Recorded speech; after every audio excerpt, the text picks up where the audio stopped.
continue our process that we have left in throat. So many important topics we have already discussed, and now the other important topic that is name is pharyngitis.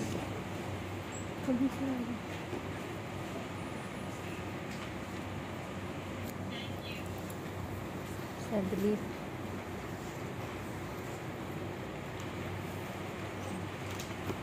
You heard this word many times कि हमने तो tonsil का operation भी करा लिया, फिर भी गला नहीं ठीक होता, फिर भी हमारा गला खराब रहता है। ये शिकायत आमतौर पर लोगों को रहती है कि हमारा गला ठीक ही नहीं होता। That is the word behind pharyngitis. So simply, if we define it, so there is an inflammation of the mucosa of the pharynx is called pharyngitis. Mucosa inflammation of the pharynx is called pharyngitis. So we have a variety of class in pharyngitis. We have here two class, that is acute pharyngitis and the chronic pharyngitis.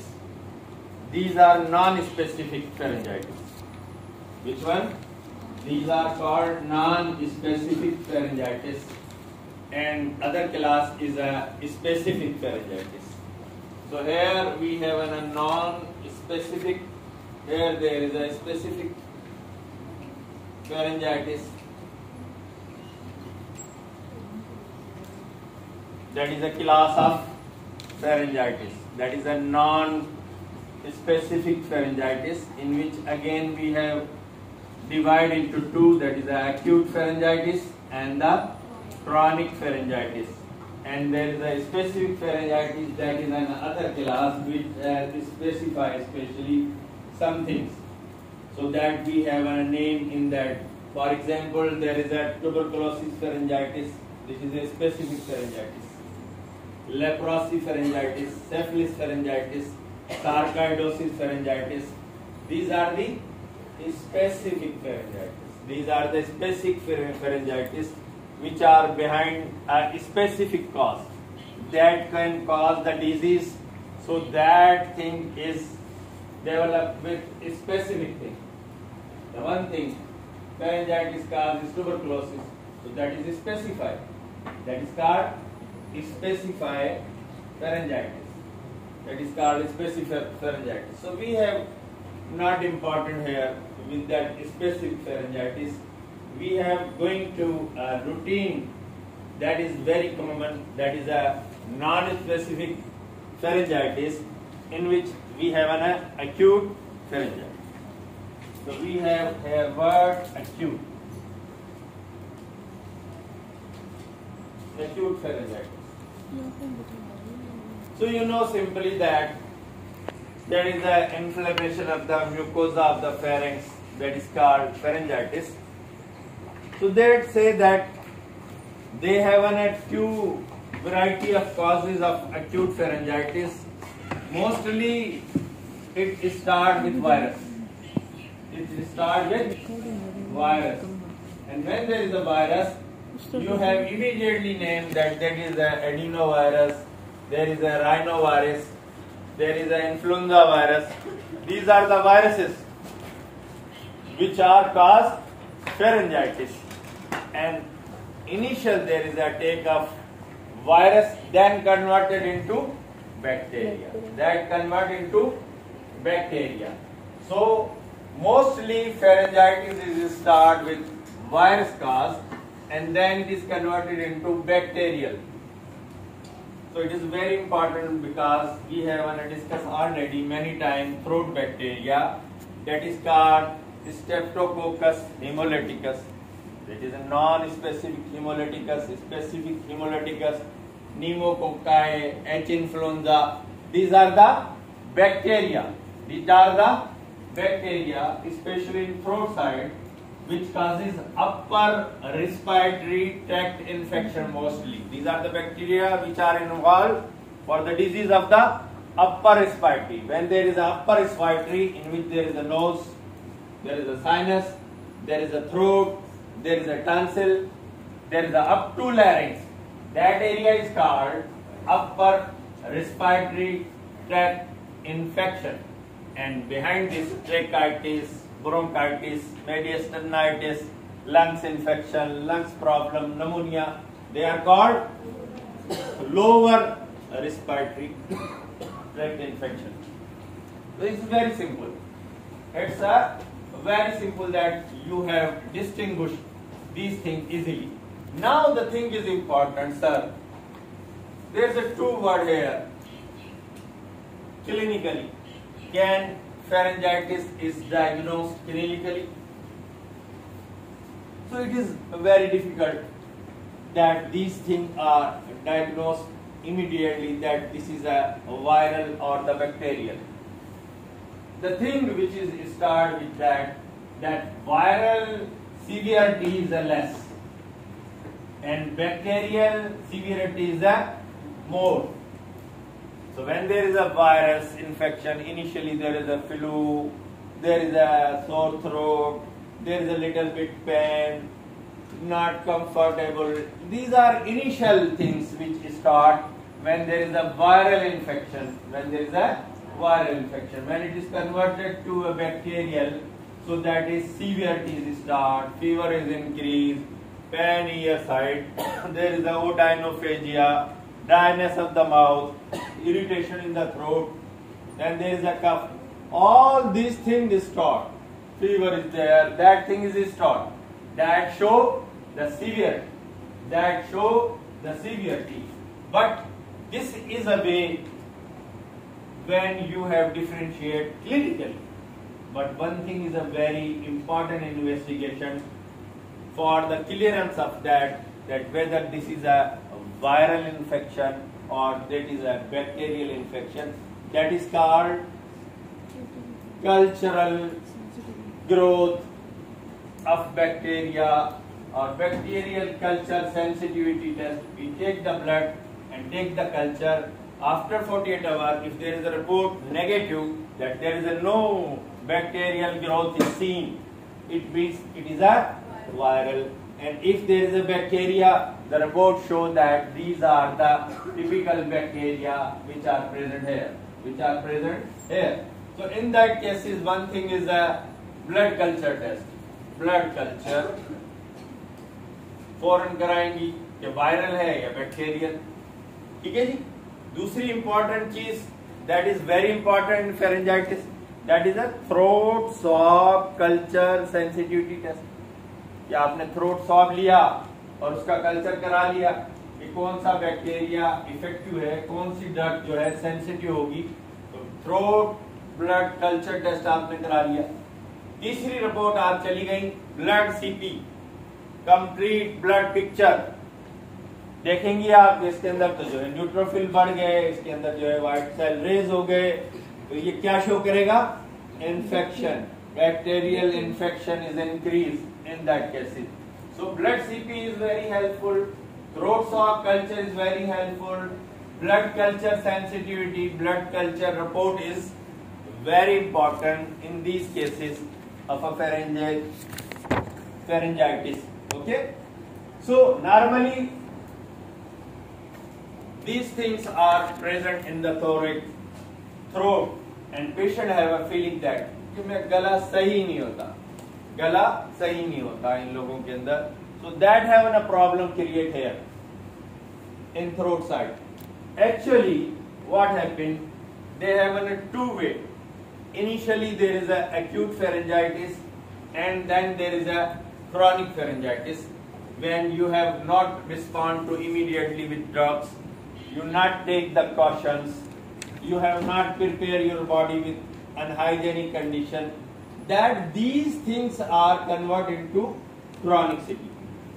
That these things are converted into chronic one. Chronic one. Then more than 15 days, if the period has gone, then these things are go into chronicity, improper treatment, high virulence of the organism, and the low resistance of the body. The thing is converted into chronicity. The thing is converted into chronicity. So definition is the same. Word is here acute, short period, and when word is there is a chronic, long period. The history is good sign here. आपने कोई treatment मिली नहीं जी, कभी गोली खाई, कभी खा ली, कभी छोड़ दी. आपने मैयर्स लिया, इन चीजों से दूर रहने का कोई मैयर नहीं लिया. ये सारी चीजें क्या कर देती हैं? क्रॉनिकसिटी. फॉर एग्जाम्पल क्रॉनिकसिटी में यहाँ पर क्या आएगा? डेफिनेशन आपकी सही है, बैक्टीरिया आपके वही है, वायरल आपके वही है, सारी चीजें वही. लेकिन यहाँ पर क्या होता है कि दीज थिंग्स आर हैबिचुअल. किस चीज के? स्मोकिंग कर रहा हूं जी मैं 10 साल से, शराब पी रहा हूं, अल्कोहल 10 साल से, पान पत्ती पराग खा रहा हूं 10 साल से, 20 साल से. कभी जो है भूल के जो है वो रात को सोते हुए सुबह उठ के किए नहीं. दांतों की सफाई, हाइजेनिक. पोस्ट नेजल डिबलिंग होती रहती है, गले के अंदर मेरे जो है थूक आता रहता है, ठीक है. मुझे साइनोसाइटिस होता रहता है, नाक के अंदर इंफेक्शन होता रहता है. एटमॉस्फेयर, ऐसी जगह घर बनाया हो जहाँ बहुत सारी फैक्ट्रियां हैं, एटमॉस्फेयर में चिमनियों का धुआं है, पोल्यूशन है, डस्ट है, एलर्जी है, ये सारी चीजें जो है किस तरफ ले जाएंगी आपको? बार बार ट्रांसलाइटिस का हो जाना, पोस्ट नेजल डिबलिंग, साइनोसाइटिस हो जाना, राइनाइटिस हो जाना, मम्स, मीजल्स, वायरस का इन्फेक्शन का हो जाना, ये सारे अवामिल क्या कंडक्ट करते हैं? Chronic pharyngitis. When there is acute, it means the treatment is easy, and when there is a chronic, it means we are going to difficult stage. Chronic means difficulty. Chronic means problem. Acute means problem solve हो जाएगा थोड़ी सी एहतियात से. But chronicity is very dangerous for each and everything.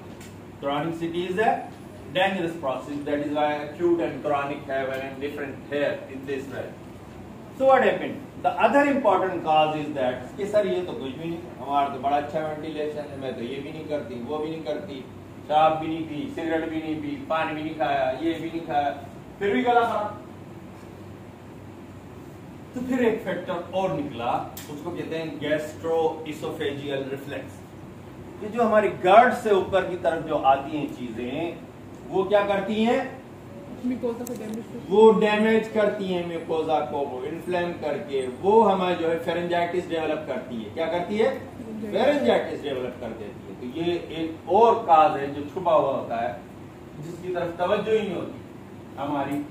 ये कैसे होता है घरों में, वो बता ही नहीं जा रही कि हम जो है रेड चिल्ली कितने खा रहे हैं, स्पाइसी फूड कितने खा रहे हैं, रात को सोने की हैबिट हमारी कैसी है, हम जल्दी सो जाते हैं, खाना खा के टहलते नहीं, लेट खा के लेट ही लेट गए, कोई हमने अपनी ओरल हाइजेनिक कंडीशन. तो these things are going towards the GERD, और वो रिफ्लेक्सेस जो है आपको क्या डेवलप करेंगे? फेरेंजाइटिस. वो डेवलप करेंगे आपको फेरेंजाइटिस. तो ये सारी लिस्ट है फेरेंजाइटिस की कि ये कैसे जो है हम लोगों को जो है ये फेरेंजाइटिस जो है डेवलप कर रही है. डेफिनेशन वही है, सिर्फ क्रॉनिक का लफ्ज लगेगा, वायरस वही है, बैक्टीरिया वही है, स्टेजेस आपको बता रहे हैं कि एक्यूट है या क्रॉनिक है. जब ये क्रॉनिक हो जाएगा तो क्या होगा? फेरिंग्स कहते हैं कि ये यूविला है. इस यूविला के पीछे जो एरिया नीचे बैक पे नजर आता है, मुंह जब खोलते हैं तो उस एरिया को कहते हैं फेरेंजाइटिस. इससे पहले यहाँ पर टॉन्सिल मौजूद है. यहाँ पीछे यूविला के जो लटक रहा है हिस्सा, इसके पीछे अगर आप जाएंगे बिहाइंड, तो that part is called pharyngitis. तो फेरिंग्स. तो क्या इसमें जो है प्रॉब्लम क्रिएट होगा जब ये क्रॉनिक होगा? तो कहते हैं कि 4 स्टेज डेवलप हो जाएंगे. 4 स्टेज. पहला स्टेज है काटारल फेरेंजाइटिस, जिसको कहते हैं कि सिंपल इन्फ्लेमेशन. पहला स्टेज बिल्कुल इसी तरह जिस तरह टॉन्सिल के स्टेज हैं, इसी तरह यहाँ फेरिंग्स के स्टेज है. Catarrhal pharyngitis, superficial inflammation of the mucosa. और जब म्यूकोजा की इन्फ्लेमेशन होती है तो क्या होता है? कैपिलरीज डायलेटेशन बन जाती हैं, वेन्स छोटी छोटी जो है डेवलप होना शुरू हो जाती है यहाँ पर। दूसरा जो प्रॉब्लम आएगा उसको कहते हैं हाइपरट्रॉफिक फेरेंजाइटिस। क्या कहते हैं? Hypertrophic pharyngitis. हाइपरट्रॉफिक में क्या होगा कि यहाँ जो ग्लैंड होंगे वो बड़े होने शुरू हो जाएंगे, इस तरह के मोटे मोटे स्पॉट्स बन जाएंगे। और ये पेशेंट हमारे पास आते हैं कि हमारे गले के अंदर कोई चीज महसूस हो रही है, समथिंग इज फीलिंग इनसाइड। ऐसे लग रहा है कि छालियां अटक गई हो। और ऐसे लोग आते हैं कि रात छालियां खाई थी और वो अटक गई या फंस गई, और ऐसी फीलिंग है। यहाँ हर दाना आपको छालियां शो करेगा कि यहाँ कुछ लग रहा है। Foreign body sensation, irritation, foreign body sensation, foreign body sensation महसूस करेगा। क्योंकि जब आप फॉलो करने की कोशिश करेंगी तो आपको फीलिंग होगी कि कोई हैवीनेस है, कोई चीज लग रही है, चुभन का एहसास दिला रही है। थर्ड थिंग इसी में पैदा हो जाएगी, इसी में पस बन जाएगी, जिसको कहते हैं फोलिक्यूलर फेरेंजाइटिस। येलो बीड्स बन जाएंगी, जैसे टॉन्सिल्स के अंदर बीड्स बन, येलो बीड्स। और ये बीड्स और ज्यादा परेशान कुन पैदा करेंगे। स्टेज परेशानी का बढ़ जाएगा। डिजायर होगा कि बस थूकूं, गला साफ करूं, लेकिन गला साफ हो गई। इरिटेशन जाएगी, समथिंग इनसाइड थ्रोट फीलिंग जाएगी, ठीक है। और फिर इस इरिटेशन से कफ शुरू हो जाएगी, इसको अनडिफाइंड कफ जिसको कहते हैं, शुरू होगी कफ, बस खांस रहा। लास्ट स्टेज होगा एट्रोफिक फेरेंजाइटिस। कोई आपको दाना नहीं मिलेगा, कोई आपको ग्रेन्यूल्स नहीं मिलेंगे, म्यूकोजा थिन हो जाएगा, ड्राई हो जाएगा कि उसको थूक निकलना भी अपना मुश्किल हो जाएगा, सेलेवेशन भी उसको अपनी डिफिकल्ट हो जाएगी। इसको कहते हैं एट्रोफिक फेरेंजाइटिस। तो क्या कहते हैं? Atrophic pharyngitis. These are the 4 varieties which show chronic pharyngitis. इसमें शो होंगे ये क्रोनिक में शो, एक्यूट में शो नहीं हो रहे। किसमें शो हो रहे? क्रोनिक। एक्यूट में सिंपल क्या है? इन्फ्लेमेशन है, रेडनेस है, कैपिलरी की डायलेशन है, और जो है यूविला की स्वेलिंग है, और जो साफ पैलेट साइडों के एरिया है उसका एडिमा स्वेलिंग है। ये सारी चीजें आपको नजर आएंगी एक्यूट में, ठीक है। एक्यूट में पेन का लेवल बढ़ जाएगा, क्रॉनिक में पेन नहीं होगा। क्रॉनिक में उसको फॉरेन बॉडी सेंसेशन, गले के अंदर चॉकिंग इफेक्ट, इरिटेशन, अनडिफाइंड कफ, ये चीजें बढ़ जाएंगी, ये चीजें बढ़ जाएंगी। मेरी तो फांसी नहीं जाती, मैं ऐसा लग रहा है कोई चीज है, बस ये बताएं, बस मुझे डर लगा कहीं कैंसर ना हो, कहीं ऐसी बात ना हो। फौरन जो है इस उसके अंदर जो है जहन जाके काम करता है यहाँ पर कि ये चीज डेवलप ना हो। तो ये हमारे पास स्टेजेस आ गए क्रॉनिक फेरेंजाइटिस के, ठीक है जी। क्रॉनिक फेरेंजाइटिस के स्टेज आ गए हमारे पास। और इसी तरह इन्वेस्टिगेशन आपने देखा कि दोनों की इन्वेस्टिगेशन कॉमन है। तो कोई इन्वेस्टिगेशन में ये नहीं है कि आप इसकी इन्वेस्टिगेशन में फर्क आ रहा है या उसकी इन्वेस्टिगेशन में फर्क आ रहा है। इन्वेस्टिगेशन दोनों की सेम है, दोनों की सेम है, काज दोनों के सेम है, डेफिनेशन दोनों की सेम है, पीरियड चेंज हो जाएगा डेफिनेशन का, ठीक है जनाब। अब आएगी इसकी मैनेजमेंट, कैसे हमने एक्यूट को मैनेज करना है और कैसे हमने क्रॉनिक को मैनेज करना है।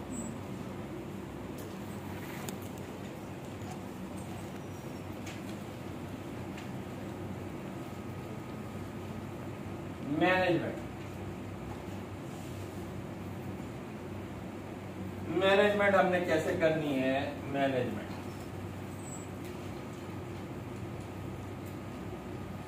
एक्यूट,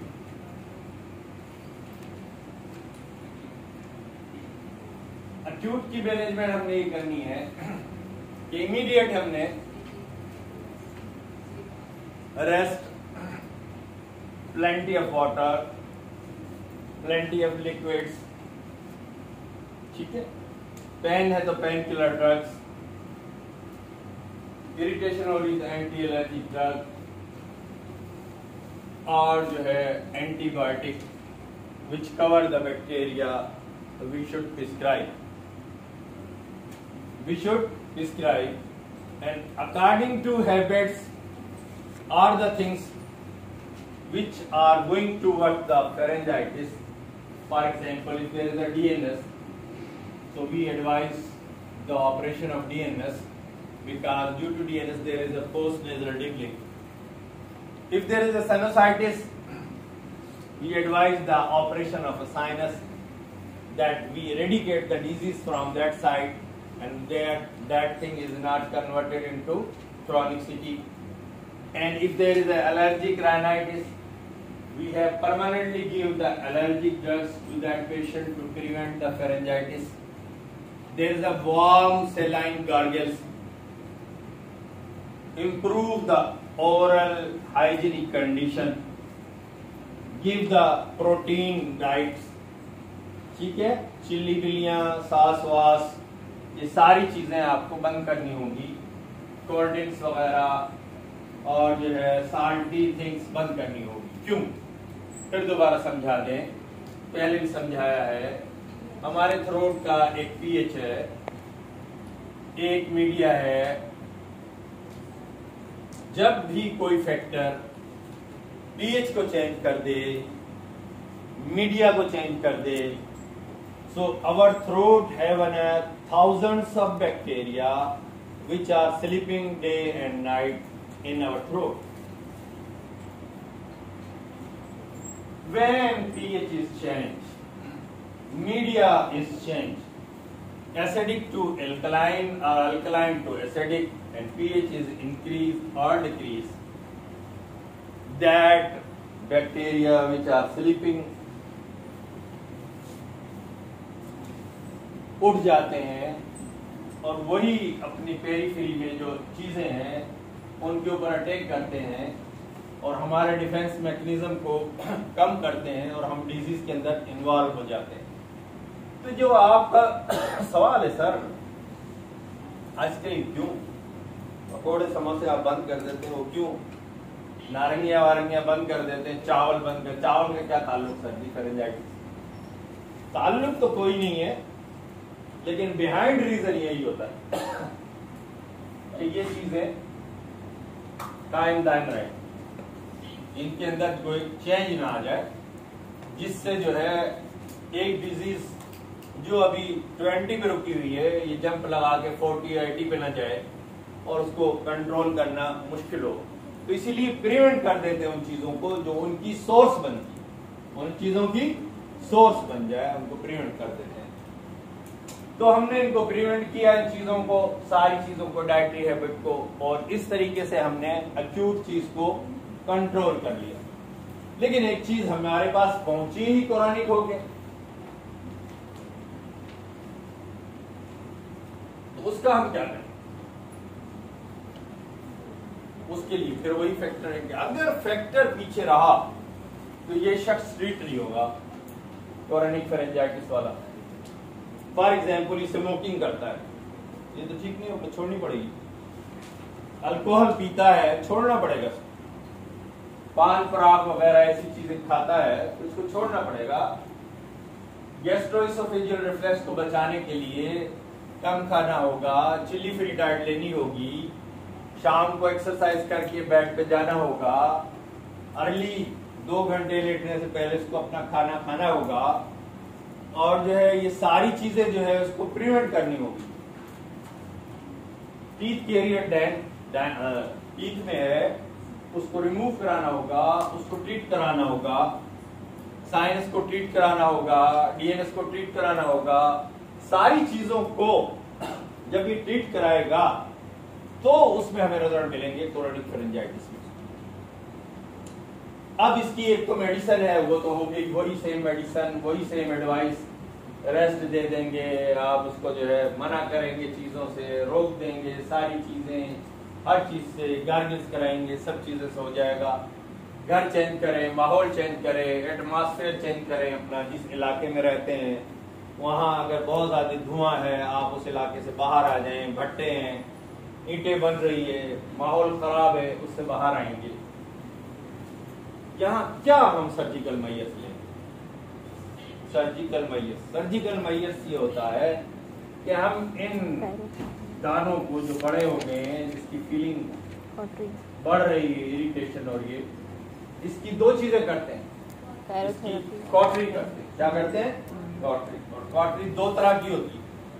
एक with the help of silver nitrate, कि आपने कॉटन पे लगाया, वो उस स्पॉट पे लगा दिया।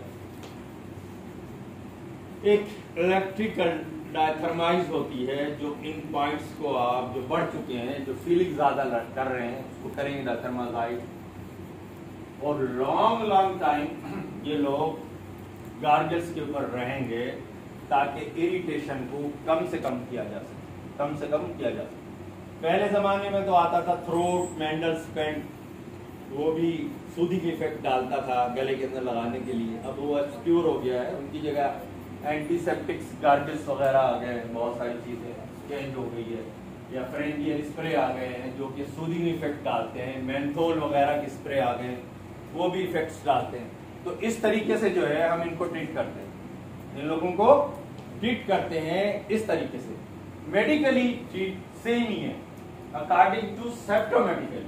पेन होगा पेन देंगे, कफ होगा कफ देंगे, इरिटेशन होगी इरिटेशन देंगे, दर्द है उसको दे देंगे, एंटीबायोटिक टेम्परेचर और दूसरी चीजें शुरू हो गई, एंटीबायोटिक उसको दे देंगे, ये चीजें देंगे, वाटर देंगे, लिक्विड देंगे, प्रोटीन डाइट देंगे, रेस्ट देंगे, ठीक है जनाब। और उसको एडवाइस करेंगे कि ठीक हो जाएंगे आप, घबराएं नहीं आप लोग। तो उसको ये सारा मॉरल सपोर्ट देके आपने अकॉर्डिंग टू सिम्प्टोमेटिकली उसका ट्रीट करना है। लेकिन यहाँ जो डिफरेंस बताना है वो यही है कि एक्यूट और क्रॉनिक में क्या फर्क आता है। जब एक क्रॉनिक होगी तो 4 स्टेज डिवाइड हो गए हमारे, ट्रीटमेंट क्या है, और आखिरी वो जब एग्जामिनर पूछे कि क्या सर्जिकल मैयस आप इसके अंदर ले सकती है, तो इसके अंदर यही मैयस आप उसको लेंगी। ये गर्ड को सारी चीजें अगर वो कहता है तो गर्ड को प्रिवेंट करेंगी कि इसोफिजियल रिफ्लेक्स ना आए इसको, जिसकी वजह से फेरेंजाइटिस डेवलप होती है। और तो कोई काज मिला ही नहीं, नाक की जगह नाक सही है, साइनस की जगह साइनस सही है, गले की जगह गले सही है, सारी चीजें सही है। तो जब भी आपके पास फेरेंजाइटिस पेशेंट आए, हमारी भी कोशिश होती है, लेकिन इनिशियल स्टार्ट है तो हम जो है जरूर उसको इनिशियली स्टेज पे गर्ड की टेबलेट डाल देते हैं, जो कि बहुत इफेक्टिव होती है, बहुत ज्यादा इफेक्टिव होती है, ताकि वो गर्ड्स जो ऊपर आके फेरेंजाइटिस पैदा कर रहे हैं उसकी हम प्रिवेंशन कर सकें, उसकी हम प्रिवेंशन कर सकें। तो ये एक टॉपिक है आपके थ्रोट में जो बहुत अहम है टॉन्सिलाइटिस के बाद, क्योंकि लव्स टॉन्सिलाइट के बाद फौरन आता है फेरेंजाइटिस, और फेरेंजाइटिस के साथ जो है दूसरा टॉपिक जो यहाँ रिलेटेड कर गया था वो था एडिनॉइड्स, और तीसरा आप लोग पहले कर चुके हैं सीए नोज, और जो है एंजियोफाइब्रोमा, वो आप जो है पहले ही अपना टॉपिक जो है यहाँ पर कवर कर चुके हैं। तो इसमें इसके बाद जो मेजर टॉपिक की लिस्ट आती है ये है, और इसी से रिलेटेड जो है एक छोटा टॉपिक है यहाँ पर, उसके बाद इसको एंड कर लेते हैं। और वहां पर हम कोइंसी भी कर चुके हैं टॉन्सिल के साथ, जो टॉन्सिल की डेफिनेशन में या खराबी में आता है। आई थिंक आलबन यहाँ पर इसके साथ जो रिलेटेड है फेरेंजाइटिस के साथ, वो है फेरेंजियल डिप्थेरिया। फेरेंजियल डिप्थेरिया ये फेरेंक्स का ही है, नाम ही ऊपर फेरेंजियल डिप्थेरिया है। फेरेंजियल डिप्थेरिया नाम से जाहिर है कि फेरेंक्स का डिप्थेरिया। अभी डिप्थेरिया होता कहाँ कहाँ, इट्स वेरी इंपॉर्टेंट। नोज में भी होता है नेजल डिप्थेरिया, थ्रोट में होगा तो फेरेंजियल डिप्थेरिया, लैरिंक्स में होगा तो लैरिंजियल डिप्थेरिया। इनमें एक डिप्थेरिया बहुत डेंजरस है, वो है लैरिंजियल डिप्थेरिया, क्योंकि उसके लिए टाइम कम बचता है, उसको सेव करने के लिए। इनमें फिर भी टाइम मिल जाएगा आपको, नेजल में, थ्रोट में, लेकिन laryngeal diphtheria is a dangerous one because suddenly patient collapse and die due to oedema of the larynx, due to oedema of the larynx. अगर उसकी ट्रेकेस्टोमी नहीं हुई वक्त पे तो एक्सपायर कर जाएगा, ठीक है जनाब। तो अब डिप्थेरिया बेसिकली क्या है, ड्रॉपलेट इन्फेक्शन। क्या है? ड्रॉपलेट। कि हमने आदत है ना, थूक दिया, फिर थूक दिया, थूकते जा रहे, पूरा पाकिस्तान थूक दिया हमने। ये थूक फेंक, परवाह ही नहीं है कि क्या हो रहा है क्या नहीं हो रहा है, यही नहीं होगी कोई, क्या होता है कुछ भी नहीं होता, फेंका आगे चल पड़े। तो ड्रॉपलेट इन्फेक्शन, इंक्यूबेशन पीरियड होता है इसको 2 to 7 days। ये इंक्यूबेशन पीरियड है। ये मोस्टली इफेक्ट डालता किस पे? बच्चों, क्योंकि उनके अंदर अपर रेस्पिरेटरी ट्रैक्ट इन्फेक्शन ज्यादा तो बच्चों पे इफेक्ट डालता है ये। इसीलिए इसका जो बैक्टीरिया है उसका नाम है कॉर्नीबैक्टीरियम डिप्थेरिया। ठीक है, Corynebacterium diphtheria, क्लैप्सिला Loeffler bacillus, KLB, क्लैप्सिला Loeffler bacillus. तो ये बेसिलस जो है बेसिकली क्या करता है, ये डेंजरस है। बेसिलस जो पीछे लगा हुआ, ये नेक्रोसिस करता है टिश्यू, ग्लूकोजा की क्या करता है? नेक्रोसिस करता है। That is called necrosis. और ये नेक्रोसिस जब करता है तो हमारे फेरिंक्स पे, टॉन्सिल पे, यूला पे ऐसी एक फॉल डर्टी झिल्ली बन जाती नीचे तक, ऐसे चौड़ी एक पट्टी। आप देखेंगे यार, मुंह खोलेंगे, ये क्या भाई, कैसे लगा इसमें, क्या सफेद रंग की इतनी बड़ी झिल्ली, ऐसा गंदी चिपकी हुई इस पे, ऐसी ये डर्टी झिल्ली। ये एक डायग्नोस्टिक क्लिनिकली साइन है कि ये फेरेंजियल डिप्थेरिया है। False pseudo membrane dirty layer found over uvula tonsil and pharynx. और दूसरी क्या मिलेगी हमें? टॉक्सिक नजर आएंगे ये लोग। क्या नजर आएंगे? टॉक्सिक। टॉक्सिक कहते हैं कि एक दिन की बीमारी ऐसा शो हो, महीने का जैसे बीमार हो, ऐसा बेजार टॉक्सिक लुक।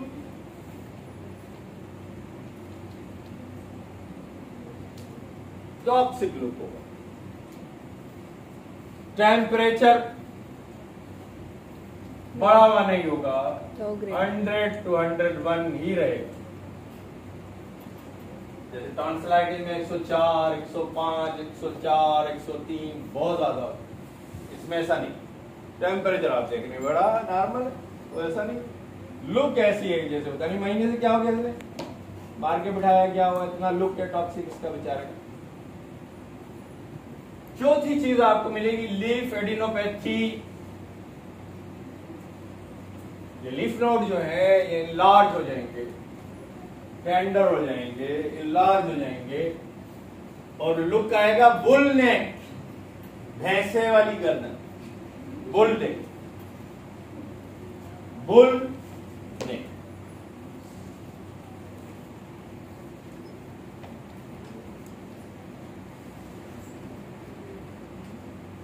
ऐसे भरे होंगे, जब देखेंगे आप क्या हो गया भाई, इसमें नॉर्मल बच्चा था, क्या हो गया, ये आपको नजर आएंगी, ये चीजें मिलेंगी इन मरीजों के अंदर। तो हमारे पास नाम आ गया, काज आ गया, इंक्यूबेशन पीरियड आ गया, एज ग्रुप आ गई, इसको डायग्नोस करने का पहला तरीका आ गया। और दूसरा तरीका लेबोरेटरी है, उसको कहते हैं थ्रोट स्वैब कल्चर रिपोर्ट। तो उसमें क्या आएगा? बैक्टीरिया है, कॉर्नीबैक्टीरियम डिप्थेरिया, तो उससे आप डायग्नोस कर लें। सर सवाल ये पैदा होता है कि why it is so dangerous. ये जो बैक्टीरिया है ये पावरफुल एक्सोटॉक्सिन प्रोवाइड करता है।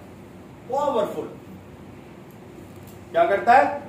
पावरफुल एक्सोटॉक्सिन्स देता है। जो कि हमारे जिस्म के मुख्तलिफ आर्गन पर इफेक्ट डालते हैं। हार्ट को मसलन सॉफ्ट पैलेट पैरालिसिस क्या कर देता है?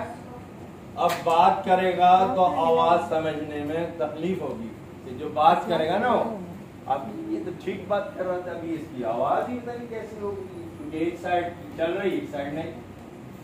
लिक्विड जो लेगा वो नाक से निकलाएगा, नेजल रिगर्जिटेशन क्योंकि सॉफ्ट पैलेट बंद ही नहीं हो रही, डायफ्राम पैरालाइज हो जाएगा, रिस्पायरेटरी मसल पैरालाइज होते हैं इसमें, ऑकुलर मसल आंख वाले मसल पैरालाइज हो जाएंगे, ऑकुलर मसल पैरालाइज हो जाएंगे। और फिर क्या करेगा? Myocarditis, nephritis, peripheral neuritis, these are the complication which provide pharyngeal diphtheria, Corynebacterium diphtheria bacillus, because it causes necrosis and powerful oxytocin sent to the different part of the organ, which may paralyze or may produce complication, and that complication is a myocarditis, nephritis, renal effects, heart effects, और peripheral neural pathy, टांगों के ऊपर nerves के ऊपर जो है effects डालेगा, peripheral neuritis जिसको कहते हैं, और other is ocular muscle paralysis, soft palate paralysis, diaphragm paralysis, respiratory muscle have an effect. So that have a very difficult process at the time when there is a powerful exotoxin sent to, and if it is late, patient expires due to this problem, because these things are actually go to septicemia, pymia, and then that is there. And now, how we manage this case? Management is a very typical management that can be pay attention to it because it is totally different. Okay, the difference is that anti-diphtheric serum. The treatment is a anti-diphtheric serum. So that have a 3 subdivision of that. We give the dose of anti-diphtheric serum, that is 20,000 to 1,20,000. Give to this patient. These are anti-diphtheric serum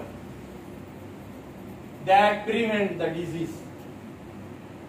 It starts from 20,000 to 40,000 for minor degree, and moderate degree from 40,000 to 80, and from 80 to 1,20,000, that is severity.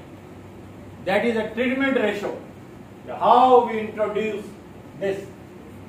First, you check prophylaxis of this, whether it have a sensitive or not.